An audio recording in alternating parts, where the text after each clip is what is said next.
I wasn't supposed to be in the office that late.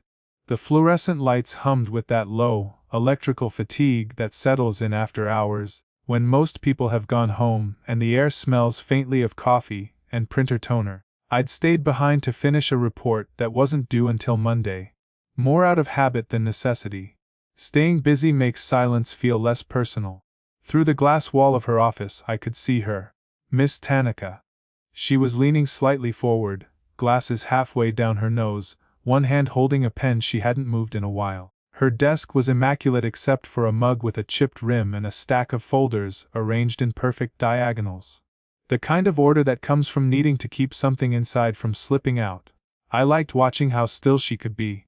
Not in a creepy way, I told myself, just curious. People my age fidget, she didn't. When she finally looked up and caught my eye, I pretended to be typing. Too late, she smiled, just a small one, polite, but it held too long, like it had remembered something. Still here, she said, stepping out of her office a few minutes later, file in hand. Her voice had that calm authority that made you want to apologize for existing. Just wrapping up. Sem. She set the file on my desk and leaned a little on the edge. You're new, right? Been here 3 weeks. 4, I said. But I still get lost on the second floor. That made her laugh, quietly. Not the polite kind, but the real kind that catches her off guard.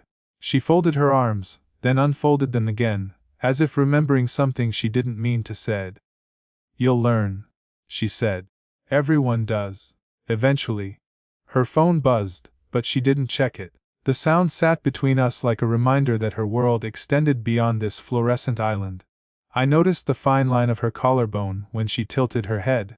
The faint creases around her mouth that softened when she smiled. I caught myself studying her hands, how she rubbed her thumb against her pen cap without noticing. She noticed me noticing. Do you want some tea? She asked, breaking the air with a tone too light to be casual. Tea? I blinked. Yeah. She walked to the small kitchenette. I followed, though I pretended I needed to throw something away. She poured hot water into 2 chipped mugs, the steam fogging her glasses. You take sugar? 1, I said, then added, you remember that. She gave a small smile. I pay attention. That line hit harder than it should have. Most people don't. We stood side by side in the kind of silence that feels like a decision. I stirred my tea longer than necessary, watching the string of the tea bag circle the cup. She tapped her spoon once against the sink and said, almost to herself, sometimes, I think people stay late just to avoid going home. I didn't answer.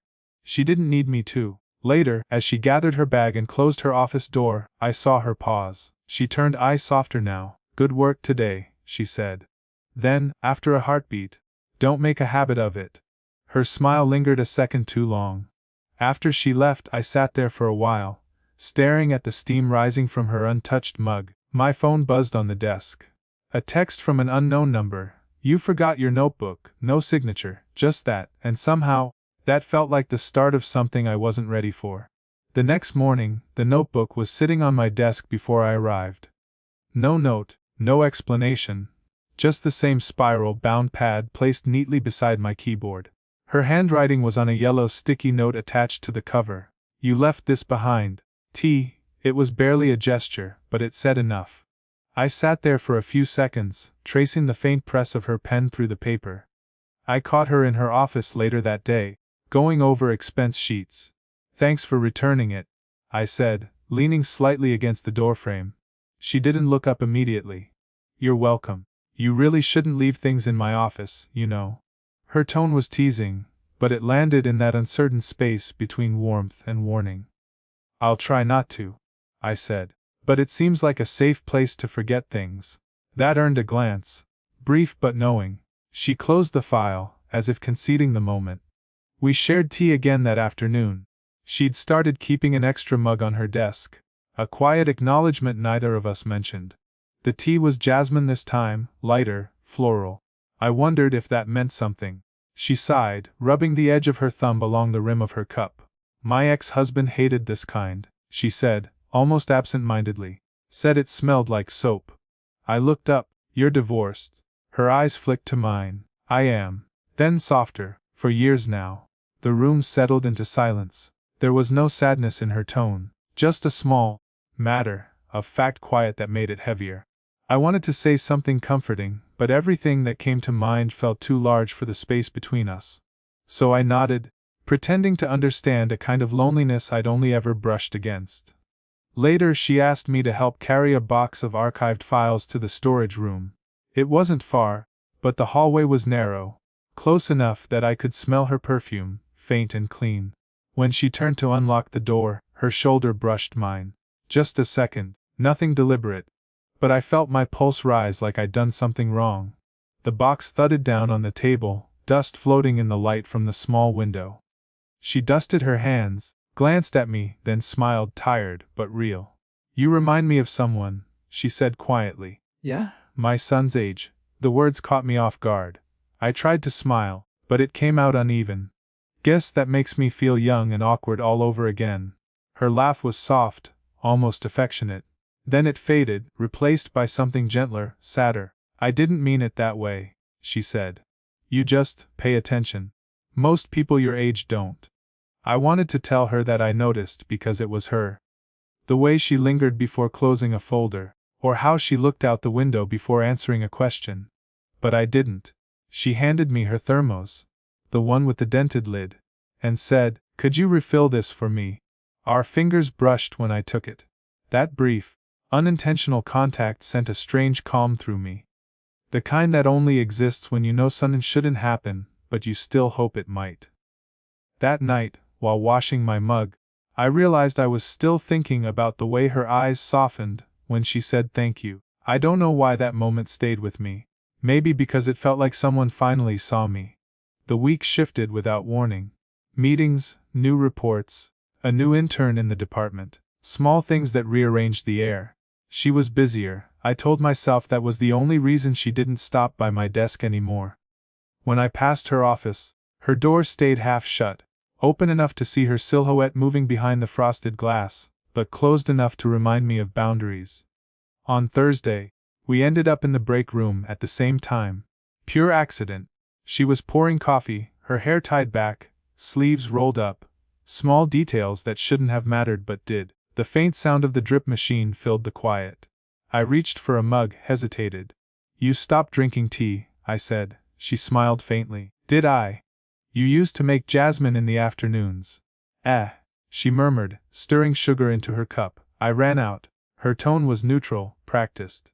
But she kept stirring long after the sugar dissolved.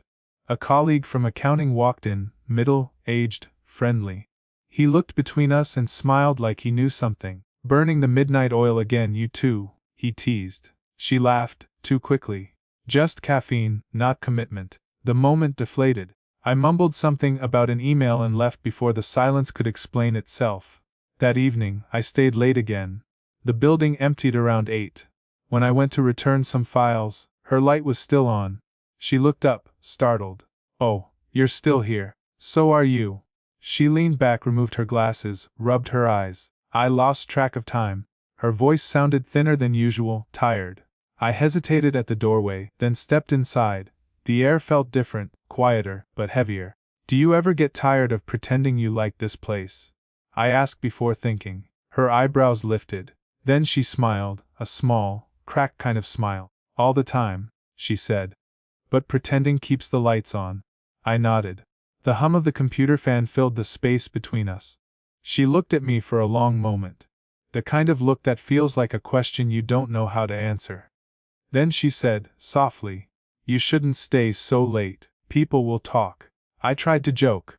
"Let them. We're just drinking imaginary tea." But she didn't laugh. Her eyes stayed on mine, searching for something. "You're kind," she said finally. "Don't mistake that for anything else." That pause between that and anything else lasted too long. I stepped closer. Enough to smell her perfume. Something faintly citrus, worn from the day. She didn't move away. Her hand brushed the folder I was holding, steadying it, or steadying herself, I couldn't tell. For a second, the world went still, her breath, the flicker of light on her glasses, the quiet hum of air conditioning. Then her phone rang. The sound cut clean through everything. She turned, answering it with a practiced calm, voice clipped, professional. I stood there, still halfway in the moment, half out of it, until she glanced back at me and mouthed, "Go." Walking home that night, I replayed that almost moment again and again. The space between her words, the silence that said more than her voice ever could. We hadn't crossed any lines. But I could feel the shape of one forming beneath my feet. It was raining when it happened. The soft, steady kind that blurs everything outside but makes the world inside sound sharper. She'd offered me a ride home. Said it so casually I almost missed the weight of it. "Your bus stops too far in this weather," she'd said, picking up her umbrella. "I don't mind." I wanted to say you shouldn't, but I didn't. The car smelled faintly of citrus and paper, her perfume and the faint trace of her office. She drove with both hands on the wheel, eyes steady on the road, as if anything more casual might say too much. We stopped at a light. The rain hit the windshield in rhythmic bursts. She said, "You didn't have to stay late today." I wasn't staying for work, I admitted, before I could stop myself. That made her glance at me. A quick flick of her eyes, then back to the road. "Then what for?" I didn't answer. The silence filled with the sound of wipers scraping glass. We pulled into a small lot near my building. She didn't turn the engine off. I could see my reflection in the window. My own awkward stillness. "I shouldn't have asked you for a ride," I said. She smiled faintly. "You didn't," I offered. Her tone was calm, but I heard something underneath it. Something that sounded like guilt dressed as kindness. She looked straight ahead. "You're young," she said finally. "You don't know how quickly things blur. How easy it is to mistake warmth for something else." "I know what I feel," I said quietly. "I just don't know what to do with it." That broke something in the air. Her breath hitched, not a sigh exactly but close. She turned toward me then, really turned, her face half lit by the dashboard glow. "I can't she started, then stopped. "You remind me of a time when I thought things could be simple." The rain softened, turning into a light drizzle. I wanted to reach for her hand resting on the gear shift, not to hold it, just to prove the moment was real. But I didn't move. Neither did she. A car drove past, its headlights flashing across the interior. She blinked, like she'd been pulled out of something. "People talk," she said quietly. "I know. It's not just that. I know that too." For a long moment we sat there, two people pretending they hadn't already said everything. Finally, she exhaled, "You should go. Before the rain starts again." I nodded, reaching for the door handle. But before I could open it, she said my name. Soft, barely above a whisper. When I looked back, she was smiling. Not the polite one. The real one. The kind that meant "This hurts, but it's ours." Her voice warbled just enough to make it human. "Do you ever wish you'd met someone at a different time?" She didn't wait for an answer, and I didn't give one. The next week, she changed. No big announcement. No argument, just small disappearances. Shorter replies. Fewer smiles. Her door stayed closed most days, blinds tilted halfway down like she wanted the light but not the view. It wasn't punishment, that was the worst part. It was distance disguised as normal. At first, I convinced myself she was busy. Then that she was tired. Then, finally, that maybe she regretted something I hadn't realized we'd done. On Wednesday, she walked past me in the hallway, holding a folder tight against her chest. I said, "Morning." She said, "Good morning," but didn't look up. The warmth in her voice was gone. That night I sat in my apartment staring at my phone, drafting a message I didn't send. "You okay? You seemed different." Deleted it. Too personal. "Need me to stay late tomorrow." Deleted that too. Too eager. I ended up typing nothing. Just left the screen glowing until it dimmed on its own. 2 days later, she wasn't at work. HR said she'd taken a few days off. Personal reasons. The words sat heavy in my chest, like I'd inhaled too much silence. I tried to bury myself in spreadsheets, in noise, in coffee that tasted too strong. But every time I looked at her office door, I thought about the car, the rain, and the question she never let me answer. Monday she was back. Different, brighter in some way that didn't reach her eyes. She wore a scarf I hadn't seen before. Something soft lavender, elegant. I caught her in the break room pouring tea. "Jasmine." The scent hit me before her voice did. "Did you have a good week off?" I asked, careful. She looked at me, almost startled, then smiled too quickly. "I visited my son," she said. "He's moving in with his father for a while. It's complicated. Her tone was light, but her hands trembled when she set the mug down. I nodded, not trusting myself to speak. She waited a second, maybe expecting me to say something kind or understanding. When I didn't, she filled the space herself. It's good, she said. For him, for everyone.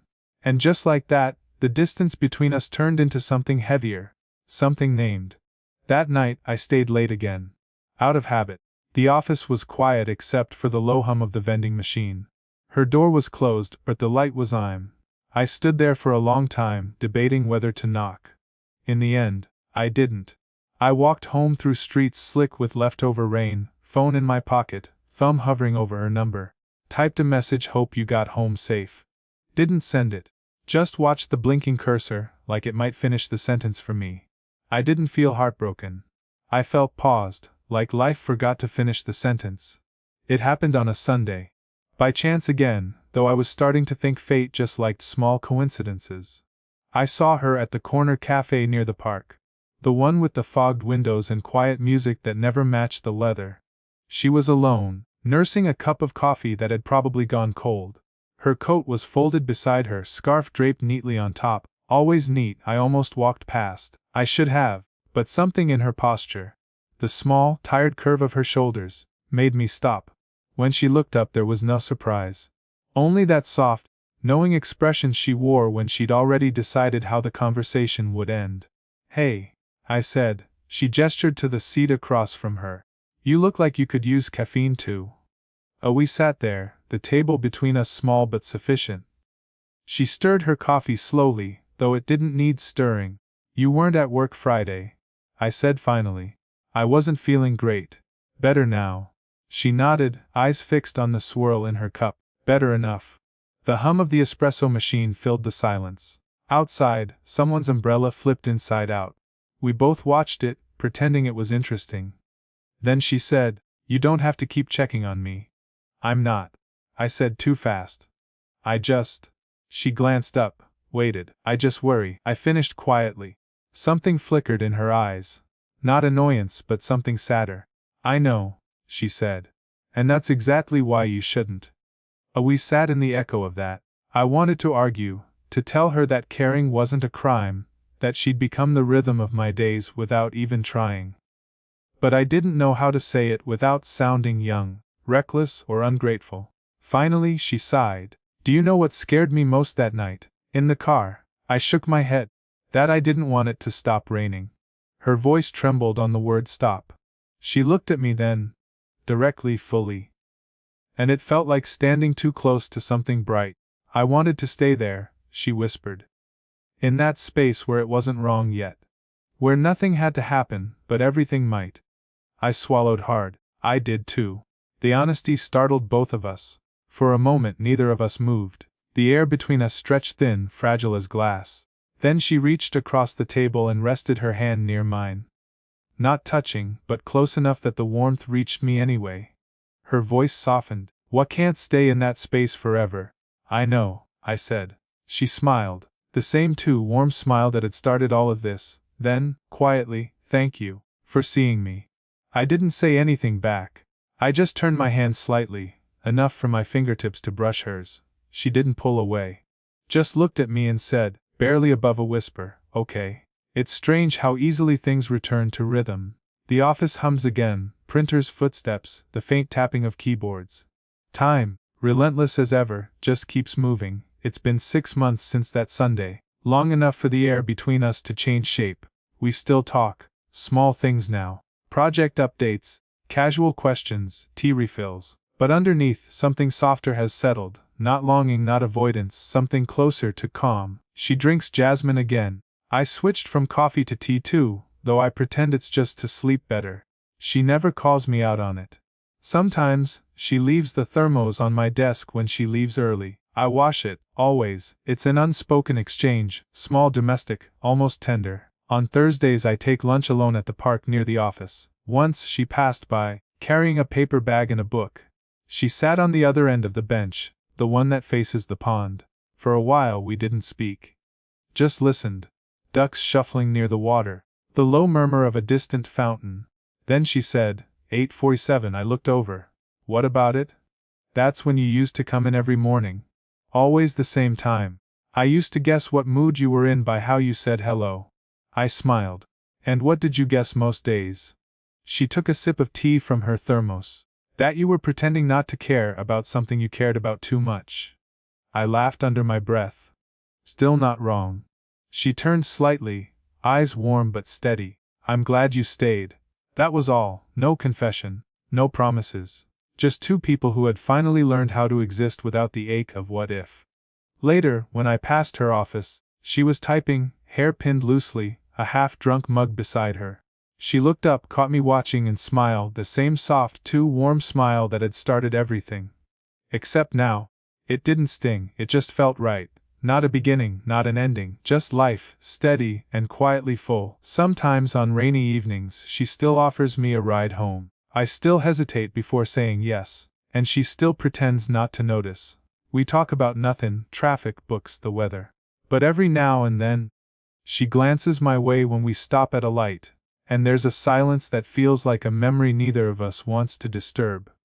I've stopped needing to name it. It's enough that it's there. Last week, she left early again. On her desk, a small sticky note on my report read, "Good work. And thank you for still noticing." I smiled at that. Folded the note and slipped it into the back of my notebook. The same one she'd once returned months ago. Some things, I've learned, don't need to be finished to be complete.